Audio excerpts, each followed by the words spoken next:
असल श्रीमती कस्ती हुन्छे सुन्नुस् है, काम लाग्ने कुरा गर्दैछु। भन्छन् नि होइन, सफल पुरुषको पछाडि एउटा महिलाको हात हुन्छ भनेर। तर म भन्छु, सफल पुरुषको पछाडि राम्रो महिलाको हात हुन्छ। किनकि पुरुषलाई सफल बनाउने त्यही महिला हो के जो आफै राम्रो हुन्छे, संस्कारी हुन्छे, परिश्रमी हुन्छे, दृढ हुन्छे, वफादार हुन्छे होइन। अनि अब यदि तपाईँ वफादार हुनुहुन्न भने तपाईंको श्रीमान सुपरम्यान बन्न सक्ने छैनन् भन्नाले तपाईंको श्रीमान सफल हुनै सक्दैनन् के, तपाईंको साथ सपोर्ट छैन भने होइन। वफादारी नै पहिलो तत्त्व हो जस्तो लाग्छ।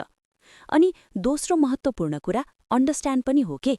यस्ती श्रीमती जसले आफ्नो पतिको कुरा बुझ्छे, उसको साथमा माया, प्रेम, संवेदना र चाह राख्छे, यस्ती श्रीमतीमा त्यति सामर्थ्य हुन्छ कि ऊ आफ्नो श्रीमानलाई सुपरम्यान बनाउन सक्छे।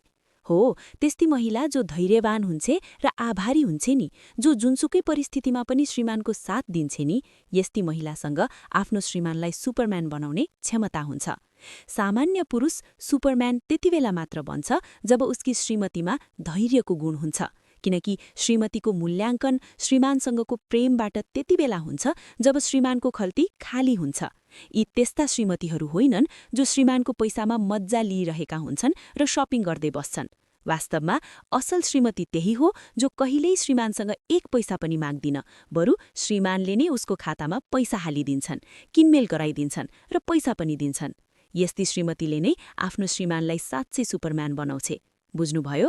अब कमेन्टमा आफ्नो श्रीमानको राम्रो र नराम्रो बानी के छ सुनाउनु त। अनि यो भिडियो आफ्नो श्रीमानलाई सुटुक्क सेन्ड गर्नु ल।